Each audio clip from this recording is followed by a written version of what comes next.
il y a beaucoup de raisons techniques que je pourrais démontrer ici. Mais l'une des raisons fondamentales qui veut qu'on puisse falsifier encore notre constitution, qu'on puisse changer cette constitution, eh bien c'est le fait que depuis longtemps, nous sommes, je crois, dans les années 2002-2003. Prochainement, je pourrais vous apporter des journaux qui en avaient parlé, qui en avaient fait large écho. Ce commandant de compagnie de gendarmerie. Comment comprendre que moi, patron de la gendarmerie dans la Québec centrale, donc dans la région de président de la République, pendant près de 2 ans et demi, Madame Claudia Lumbumba avait une société, la SADEC, dans laquelle il y avait eu un problème de vol de 750 000 francs CFA. Eh bien, les 4 compatriotes qui avaient volé les 700, ils étaient nombreux, mais on avait pu mettre la main sur 4 compatriotes. Ces 4 compatriotes ont été arrêtés, gardés comme prévenus dans les locaux de la gendarmerie à Oyo. Dès lors qu'on avait réussi à mettre la main sur ces 4 compatriotes, eh bien, les sages d'Oyo se sont organisés pour dire que nous, ici, on avait décidé, en commun accord avec le président de la République, que désormais, la coutume doit faire foi dans la justice. Nous, les chefs coutumiers, nous devons peser. Lorsqu'on va voler dans Oyo, il faudra tout faire pour couper les doigts, les oreilles de ces prisonniers. Maintenant, comme on a volé l'argent de Claudia, les 750 000 francs dans sa société, eh bien, ce que nous allons faire, tout de suite là, quand nous remettons ces 4 prévenus là, nous allons leur couper les doigts, on va leur amputer les doigts, ou bien que les gendarmes le fassent. Je suis à Ouando, le commandant de brigade m'appelle. Je lui fais savoir qu'il ne faut pas, je ne vais pas écouter ces histoires de tradition, de coutume, nous on n'a rien à foutre de ça. Je ne veux pas entendre que le sang a coulé dans la brigade. J'ai pris donc la tête de cette procédure moi-même. J'ai dit, vous êtes dessaisis, faites-moi venir toute la procédure, moi je vais régler cette question-là, et puis nous allons déférer ces gens-là au parquet. J'ai saisi donc le procureur de la République, j'ai informé le procureur général, parce que c'était une question qui devenait très sensible. Surtout que c'était une affaire qui se passait dans le district du président de la République, où le chef coutumier, à la limite, se passait pour des OPJ. À cet effet, les gendarmes ont respecté les instructions. Ils ont commencé à faire le travail tout en respectant, à la limite, toutes les instructions que je leur avais transmises à travers la phonie. Les sages ayant échoué de nous convaincre de couper les doigts ou les oreilles de ces 4 prévenus, qu'est-ce qu'ils vont faire? Ils vont nous piéger, ils vont attendre l'arrivée du président de la République à Oyo. Comme par année, le président de la République arrive 4 à 3 fois à Oyo, ils ont attendu. Et malheureusement pour nous, heureusement pour eux, ça coïncidait avec l'arrivée du chef de l'État dans les jours qui venaient. Eh bien, le chef de l'État arrive à Oyo, et lorsqu'il arrive à Oyo, les sages vont le rencontrer, ils en discutent, ils en parlent. Que nous avons des prisonniers à la gendarmerie, le commandant de compagnie de gendarmerie, à l'époque j'étais lieutenant plein, il ne veut pas couper les doigts, il ne veut pas couper les oreilles. Comment nous étions accordés? Pendant que les réunions là se font, je suis déjà à Oyo, parce que chaque fois que le chef de l'État arrive à Oyo, nous venons tous, le commandant de zone et consorts, nous arrivons tous là à Oyo. Je suis saisi de cette situation, je dis, nous on va rester de marbre, nous sommes des officiers de gendarmerie, nous sommes des auxiliaires de justice. Nous ne sommes pas des juges, nous faisons notre travail, nous constatons les faits. S'il est manifestement établi que ce sont eux qui ont volé, eh bien on les défère auprès du procureur. Si les faits ne sont pas manifestes, ce n'est pas notre problème, on les libère. Ça nous a créé des problèmes. Si vous n'êtes pas courageux, c'est peut-être être gendarme, être policier en République du Congo, être militaire. Mes frères compatriotes, mes très chers compatriotes, si vous n'êtes pas républicain, vous allez tomber dans les pièges de l'injustice. Mais moi, mon métier consistait à sauver le peuple, à sauver nos concitoyens. Mais dans les règles de la loi, dans les règles peut-être de l'art, dans le cercle et dans le cadre de la loi. Je ne peux pas sortir du cadre de la loi. Mais avec les sages, c'était un problème. Les chefs coutumiers d'Oyo étaient chauds.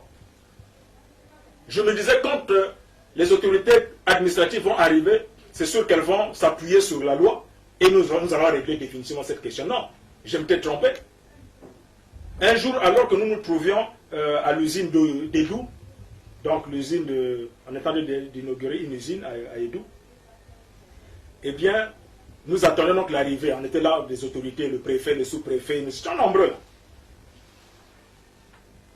Le commandant de zone, le directeur départemental de la police, les directeurs départementaux de la sûreté du territoire, les préfets, les députés, les sénateurs venus de Brazzaville. Nous étions en colonne, donc oui, en colonne, face à l'usine, attendant donc l'arrivée du chef de l'État.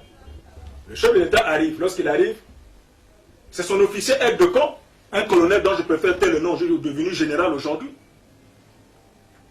qui s'arrête donc quand nous saluons un à un le chef de l'État. Le président de la République est là, je salue, l'aide de camp est derrière le président. Il pose la question au commandant de zone, à mes côtés, qui était à ma droite. Mon colonel, le commandant de compagnie de gendarmerie ici, c'est qui? Le commandant de zone à l'époque, jetait son nom, mais regarde. Et je dis, c'est moi, mon colonel. Il dit, oui, mais mon lieutenant, qu'est-ce que vous attendez pour couper les doigts? Qu'est-ce que vous attendez pour couper les oreilles? Il dit, couper les oreilles, les doigts de qui? Pourquoi? Il dit, mais quoi? Vous ne savez pas ce qui se passe ici? Vous n'avez pas des prisonniers chez vous? Il dit, mais mon colonel, ce ne sont pas des prisonniers, ce sont des prévenus. Donc, ils bénéficient encore, jusqu'à preuve de contraire, de la présomption d'innocence. Moi, je travaille en tenant compte du code de procédure pénale. Je ne suis pas non plus un juge. Il dit non. Tout à l'heure, le président de la République m'a donné des ordres. Il m'a encore engueulé dans le cortège. Pendant que nous sommes là, de parler, il est là. Donc vous protestez? Je dis, mais je ne proteste pas. Pourquoi vous utilisez le mot protester? Moi, je fais mon travail. Le commandant de zone à côté à ma droite, colonel, moi, pauvre lieutenant. Il me dit, coupe. Tu veux parler pourquoi? Là, le colonel parle, toi tu n'as pas dit mon colonel, vous êtes commandant de zone, vous êtes commandant de compagnie. Mais je suis votre conseiller juridique. C'est à moi de vous donner les détails sur cette question, mais ce n'est pas à vous de me parler de la justice. C'est moi qui peux vous aider dans ce sens-là. Je ne fais que mon travail. Et ça m'avait créé beaucoup de problèmes. Il dit, mon colonel, je vais voir dans quelle mesure je pourrais exécuter cet ordre. Mais moi, je dois m'appuyer sur les textes. Si les textes me donnent la possibilité, je le fais. Si les textes ne me donnent pas la possibilité, je ne le fais pas. Voyez-vous? Mais ce colonel-là ne savait pas que notre si belle constitution que tous les Congolais, que tous les Congolais sont en train de défendre là, c'est une constitution pertinente. Mais c'est même grâce à cette constitution et grâce aux juges que nos compatriotes ont eu les oreilles et les doigts aujourd'hui là qui n'ont pas été amputés. Ce colonel-là ne connaissait pas l'article, je crois que c'est 49.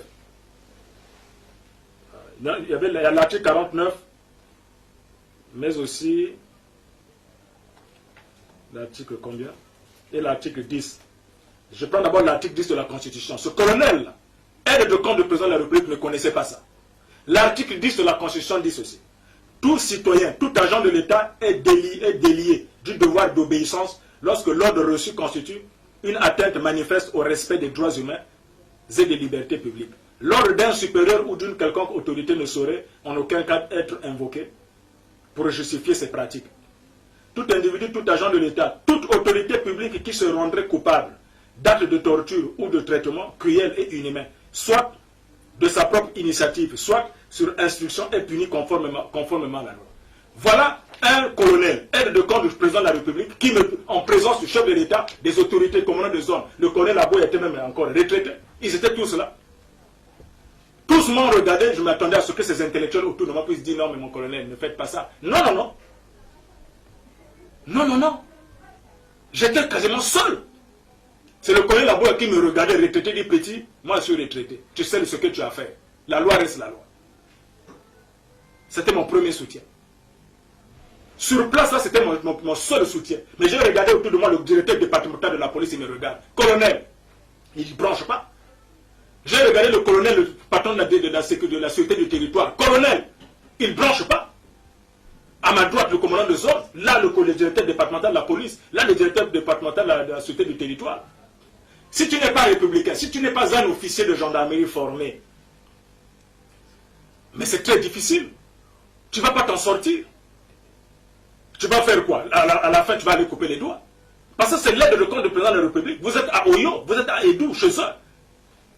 Mais moi, je suis resté accroché à la loi. Parce que je me disais qu'il y avait une justice sur laquelle je pouvais m'appuyer.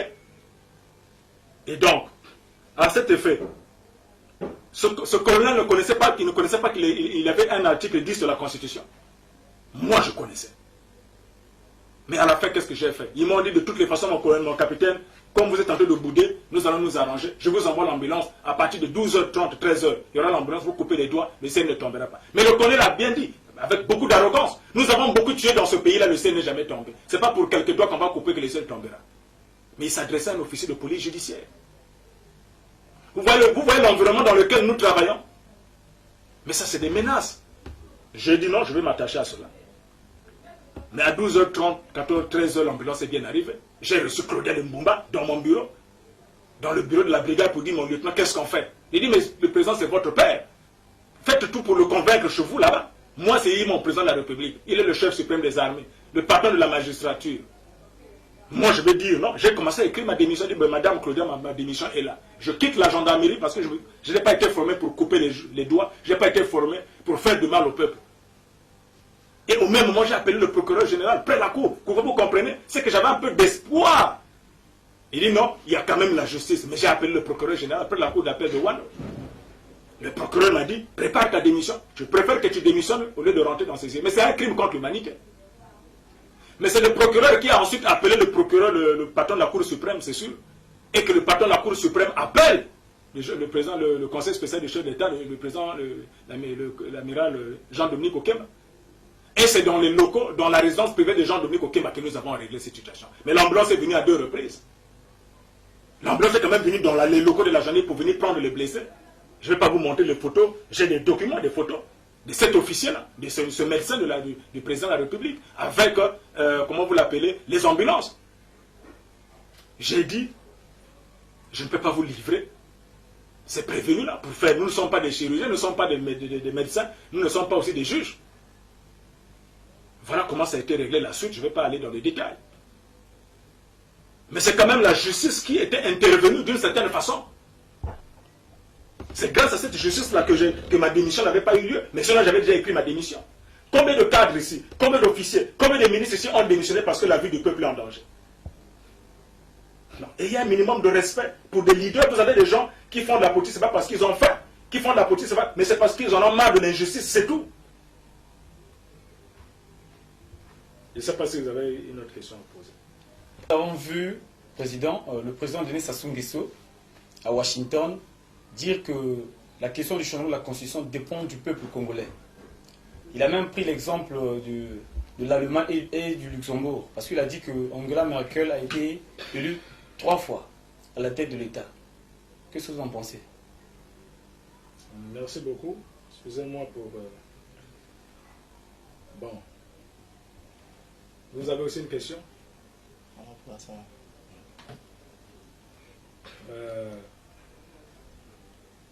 Le président de la République à Washington, le 1er août, a parlé. Il s'est appuyé sur le peuple.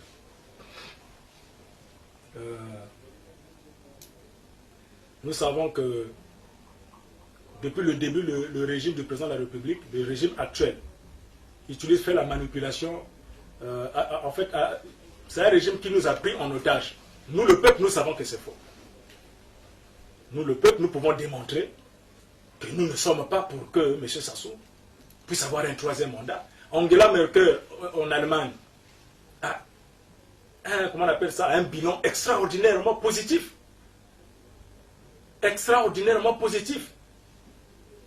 Et c'est tout à fait normal que lui, elle étant président, elle est présidente d'un parti, elle est aussi présidente de la coalition des partis. Cette coalition lui a encore donné ce pouvoir-là. N'oublions pas que l'Allemagne aujourd'hui c'est quand même le moteur de l'économie européenne. Mais le Congo est le moteur de l'économie de quel continent? Non, ça sont des exemples que sur lesquels, c'est-à-dire qu'on souffle simplement sur ça. Ces arguments ne peuvent pas tenir. Ce sont des arguments qui n'ont pas de ventouses. Ces arguments ne sont pas barbus. Nous savons que c'est une distraction. C'est même gênant. Mais en Allemagne, il y a un président de la République qui respecte, qui a un mandat de 5 ans, mais qui respecte ses mandats. Il ne pourra pas nous dire que le président de la République allemande va encore y demeurer. Il ne pourra pas nous démontrer que le président de la République allemande n'a jamais respecté. Il ne peut pas nous citer le nom d'un seul président qui n'a jamais respecté un mandat. Plutôt qui n'a jamais respecté le nombre de mandats en Allemagne. Ça faut voir que c'est un faux débat. Nous n'avons pas à nous distraire dans ce sentier dans lequel il veut nous engouffrer. C'est même gênant. Simplement pour vous dire que c'est une distraction. Il a tapé à côté, il a pris un mauvais exemple. En France, c'est bel et bien un président de la République qui respecte strictement la Constitution. Angela Merkel est chancelier.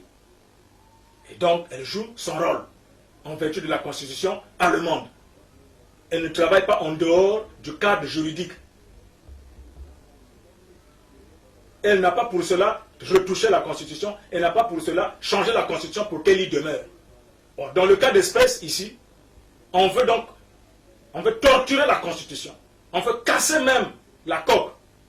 C'est comme une tortue qui s'engouffre dans sa carapace pour se protéger contre les prédateurs. Et le prédateur est obligé de prendre la hache pour casser la coque là, parce que nous on a besoin de la chair. Le pouvoir du peuple se retrouve dans une coque bien fermée, qui est la Constitution. Mais les prédateurs de la Constitution congolaise, qu'est-ce qu'ils veulent faire? Ils vont casser la coque, qui est la Constitution, pour dire on va récupérer cette Constitution pour faire du peuple ce qu'on veut.